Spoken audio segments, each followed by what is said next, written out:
Howdy, everybody. Welcome back to geometry class. We are going to talk about section 1.3 today, which is using the distance and midpoint formulas.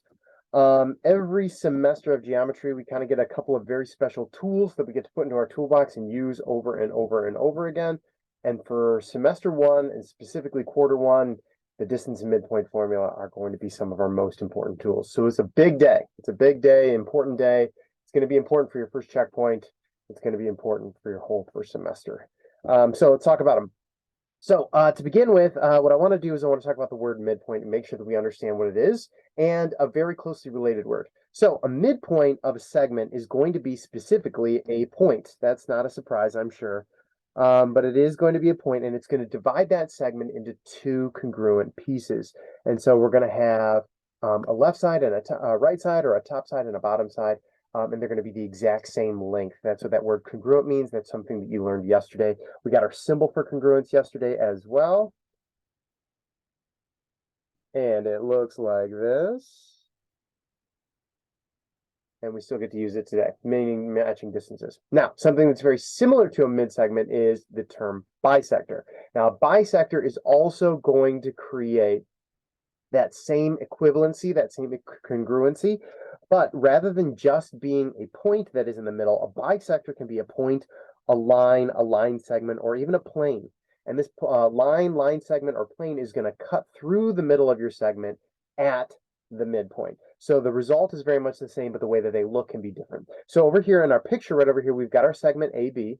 And then right here in the middle, we've got our point M, and that is the midpoint. One of the easiest ways for you to be able to tell that it is the midpoint is that we have our tick marks here and here. That's very similar to what we had talked about yesterday. When you see those tick marks, you know that those distances are matching and that those segments are congruent.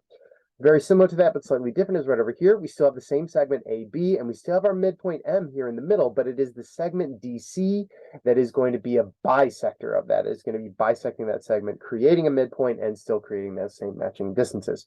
We're going to take a look at both today, and it is okay if you use the terms kind of interchangeably, but I would like you to try to work towards being as specific as possible so you make sure you know the difference between them.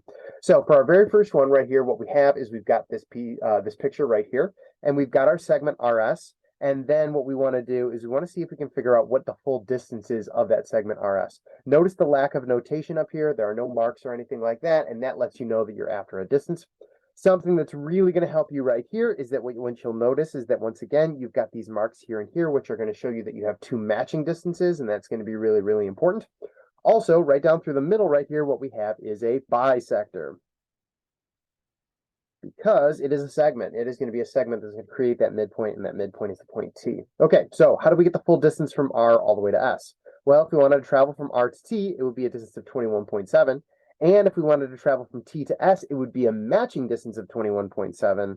And so if we put those two 21.7s together, we will have our total distance. Whoops. There we go. And that's going to be 43.3. The problem started with decimals, and so we end it with decimals. Consistency is going to be really, really helpful for us. All right, take that back. Sorry, 43.4. My apologies. I made a mistake there. Let's do another one. So now this next one is yours. I want you to see if you can try this one out right now. Our answer for this one is very similar to the last one that we had. It is going to be 4.5 or 4.5. You have a 2 1/4 over here. You have a bisector that is coming through the middle, and you have another 2 1/4 over here. Adding those 2 1/4 together is going to give us 4.5. All right, let's work at a little bit of a different angle. A lot of times geometry problems end up including a little bit of algebra, and so we're going to do that right now. Right here, it says that point C is the midpoint of BD, and our job is to find the distance from B to C. So this is really important. Notice how it's different. In our last couple of examples, we were looking for a total distance from one side to the other. This time, they're asking about BC. And when we're talking about BC right here, we're only talking about the left side. So I don't need the whole distance. I just need the left side. That's the most important part. The other thing I want you to notice is that this picture looks very similar to the ones that you had in your practice yesterday, but the way we deal with it is very different. Because of these small tick marks that we have here and here, these distances don't just add up to the total BD, but rather these distances are a perfect match. So what we can do is we can take our 3x minus 2 And we can take our 2x plus 3 and set them equal to each other. So yesterday, you would have maybe put a plus sign in between these, but today we're putting an equal sign in. And the whole reason for doing that is because of this vocabulary term and these two tick marks right here. A very subtle difference, but a very big difference in the way that you solve the problem. Okay, solving techniques. We have x's on both sides. We want to collect those together. So I'm going to move my 2x over with my 3x using some opposite operations, just like last year. That's going to leave us with 1x and a -2 on the left side and a +3 on the right side. Still want to get my x by itself, so I'm going to add 2 to both sides. And when I add 2 to both sides, I'm going to get my x value of 5. Okay, here is where a big difference shows up between geometry and algebra 1. If this was algebra 1, you would have been done. You'd move on to the next problem, call it good, and you would have been feeling very confident. But in geometry class, a lot of times what we are doing is we're connecting our information and our calculations back to a drawing. And knowing that the x value is 5 means almost nothing when compared to this drawing right over here, because none of the x's are alone. They're always paired up with some other numbers. And so what we have to do quite oftentimes in geometry class is we have to take our x value and we need to plug it back in. And so that's exactly what we're going to do right here. The portion of our drawing that has to do with BC, which is what we're interested in, is not just x, it's 3x minus 2. So we're going to do a second step. We're going to take our new x value of 5 and we're going to plug it into 3x minus 2. What that's going to look like is really simple. The most important part is that you just do it. So we're going to remove the x, replace it with the number 5, and then we're going to calculate. 3 times 5 is 15. We're going to take 2 away from that, and we're going to end up with 13. 13 is the total distance that we are after. Final answer is 13. Please don't get burned on your first checkpoint because you solve for your x value and you don't actually answer the question. Take the time, make sure you read it carefully, and answer the geometry question as well as the algebra question. Here's one for you to try out on your own.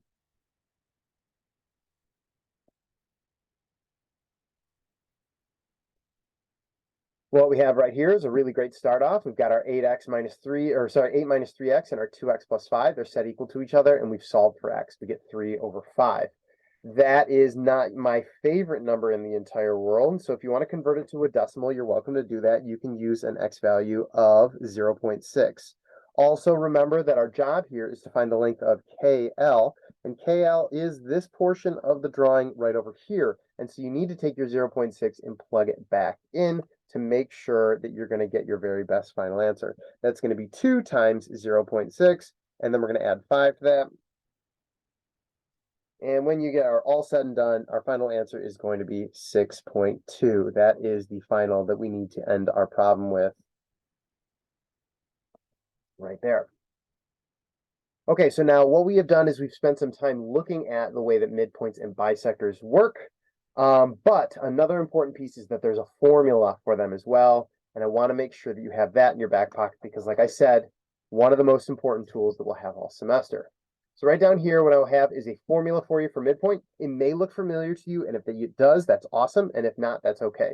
What we're going to do is if we're going to start off with 2 points that we're going to call A and B, and A and B are going to be some points that live on the XY axis. And so each of them gets its own x value and its own y value. And our job is to find out the location that is halfway between A and B, and that's going to be our midpoint. Formula is super simple. It works out really well. It looks like this. You take the x value from both terms and you add them together. So there's x value from the first term and x value from the second term, and you added them together with a plus sign. But that number is going to be extra big, so we need to cut it down. And the way that we're going to do that is by averaging them. We're going to take these two values. Since we added 2 up, we're going to divide it by 2 as well. If we had added 3 values up, we divide by 3. And if we added up 6 values, we divide by 6. But we're only interested in 2, so we're going to always divide by 2. Same thing's going to happen for the y's, because your new point's going to need a y value as well. So you're going to take a y value from the first term and a y value from the second term. You're going to add them up, and you're going to divide by 2. This is a very simple formula, and it works out great. Something I'd like you to note is that when you're done with this formula, you're going to end up with 2 components. So you're going to have an x value over here, and you're going to have a y value over here, and they're not the same, and they don't get combined. So you just have these 2 different values. You might notice that I've got some parentheses and a comma in between them because it's going to be the location of this new point that we have right here. Another very important formula that's going to be very helpful for you is the distance formula. If you start off with the same type of drawing with a point and a B point, and you wanted to find out how far they were from each other, then you could use the distance formula. Now, there's a couple of different flavors of distance formula, so one of your jobs tonight while you're working on your practice is to decide which one you like better. So make sure that you're practicing both of them so you can make sure you develop a preference and stick with that one so you can get extra good at it. So for our first version, this one's my favorite one.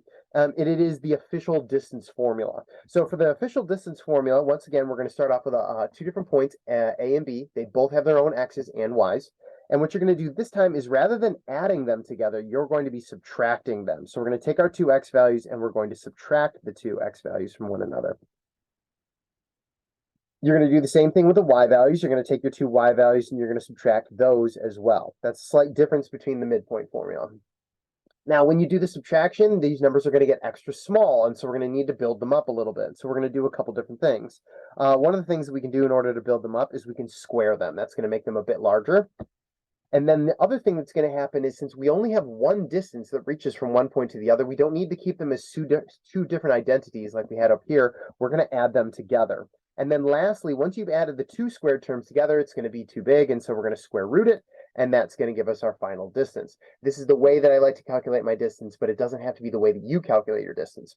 Another option that's available to you is to create a small triangle. And when you create your small triangle between your points A and B, you might have a vertical component and a horizontal component. And when you have your vertical component and your horizontal component, you can use them to find that distance between the two components. And so that might be something that looks like this. That vertical component, the part that goes up and down right here, that can be your A value, and the horizontal component can be your B value, and then the distance that we're after is sometimes referred to as your C value. A squared plus B squared equals C squared is another way to calculate distance.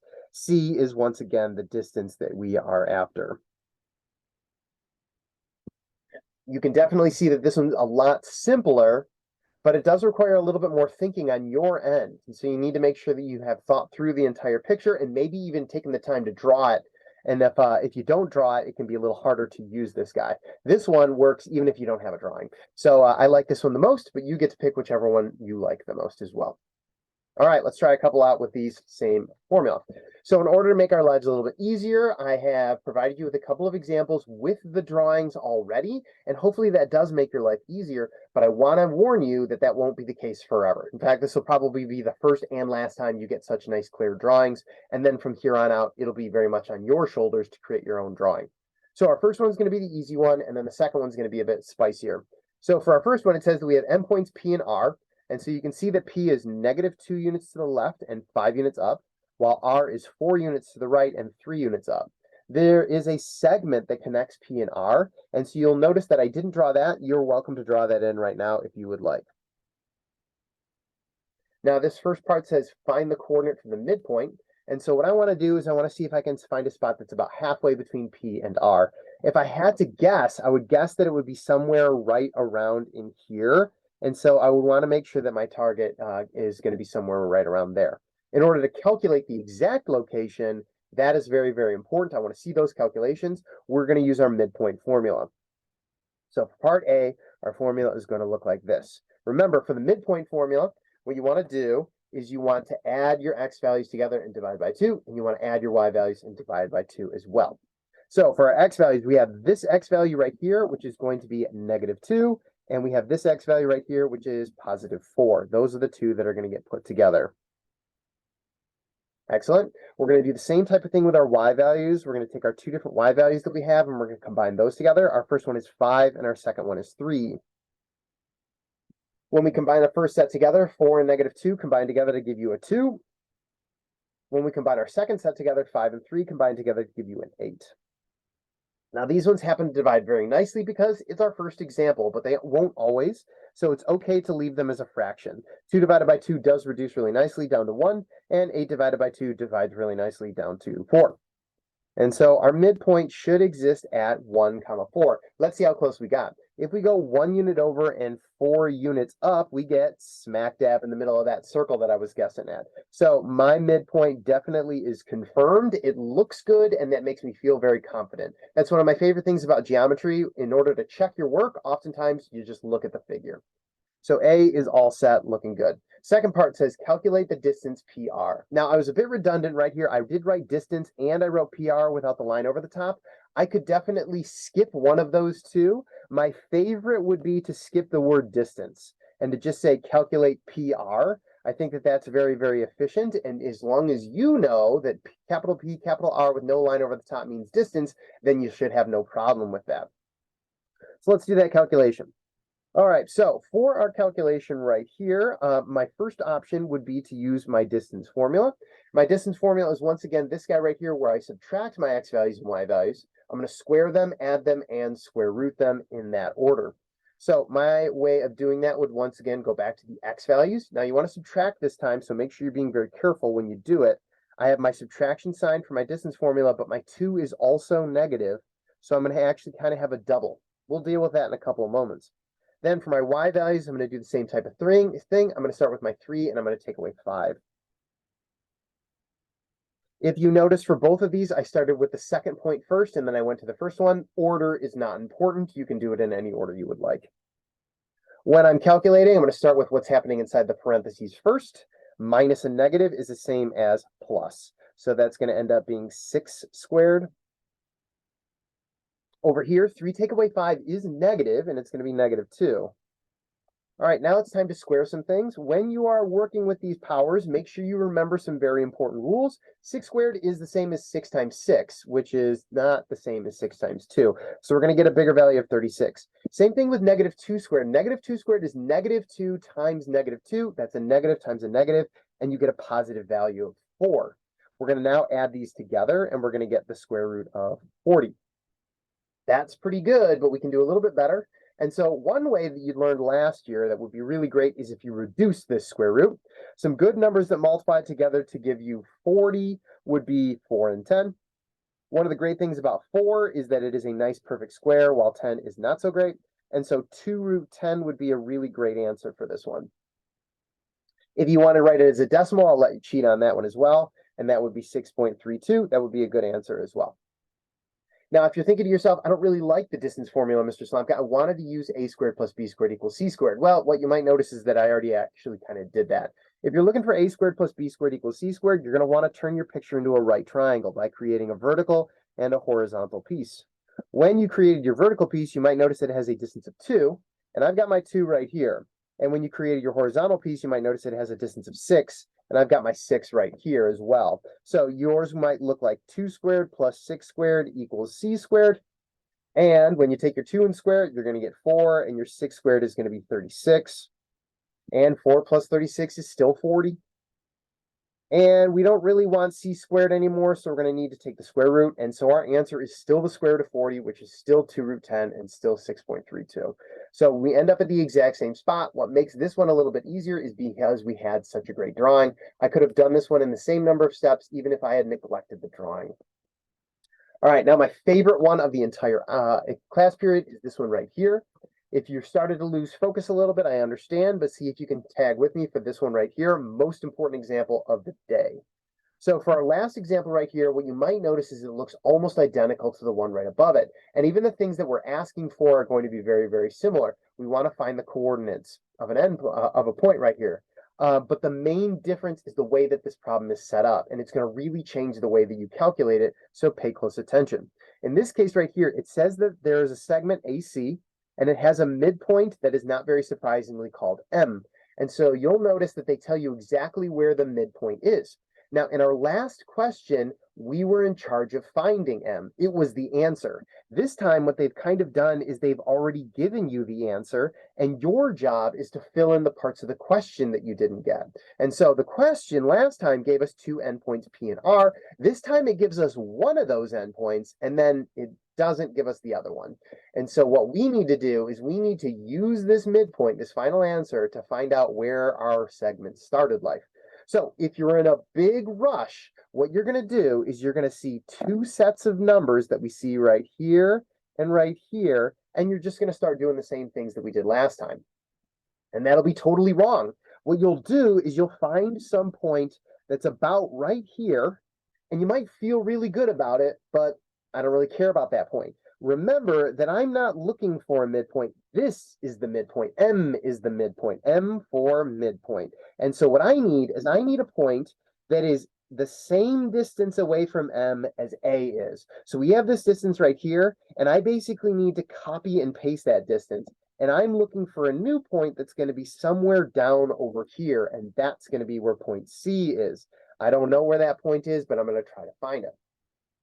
You can't do that using the same steps that you used last time. So I'm going to show you a little bit of a twist. We're going to still use the same midpoint formula. So we're still adding x values and dividing by 2, and we're still adding y values and dividing by 2.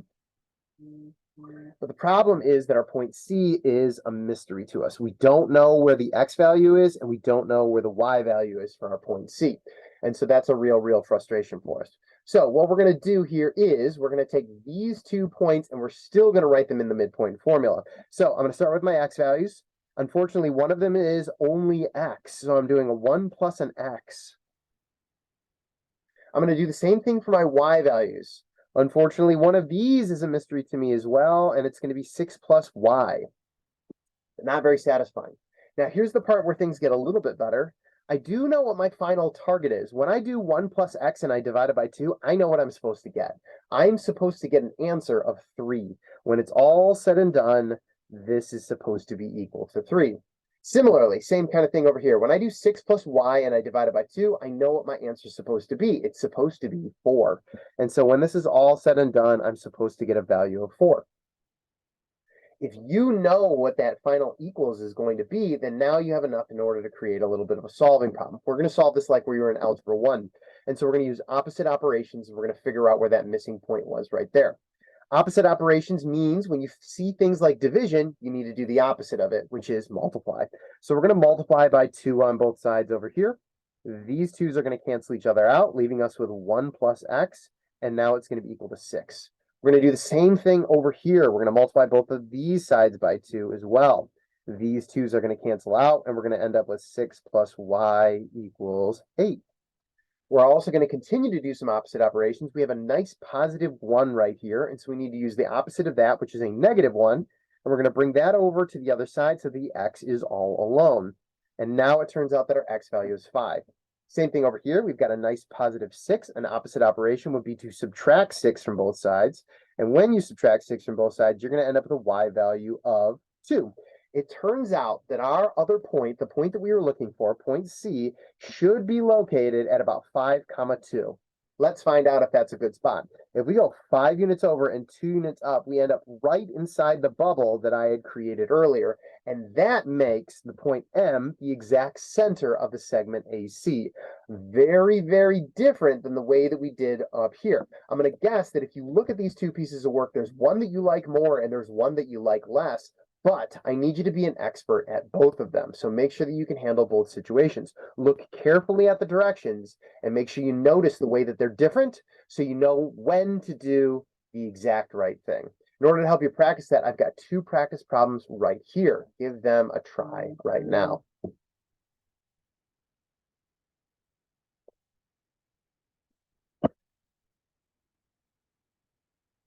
Final answers for your 2 practice problems are right here. You can see that we have started off with C and D right here, and we had to find that midpoint. Notice that the answer right here is not as clean as last time, and that's okay. Leaving it as a reduced fraction is ideal, so please continue to do so. Distance for C to D is not very clean either. I end up with 109, and so I end up with 109. Leaving it as a square root of 109 is perfectly fine. I like that answer a lot, and I would prefer it. If you're feeling like cheating and you need to write down that decimal, try to see if you can avoid that in the future, but there's your decimal value right there. For our second example right down here, this one is the one where things get a little bit different. We have our point X and we've got our midpoint, and we have to find another point that is far away. And so you might notice that my values are quite dramatically large or very small in the case of this negative number. All right, there you go. That is all the information that you need about distance and midpoint. Once again, we're going to be working with this all semester long. In order to become your very best expert on this topic, make sure that you're spending lots of time practicing, including working on the practice assignment next.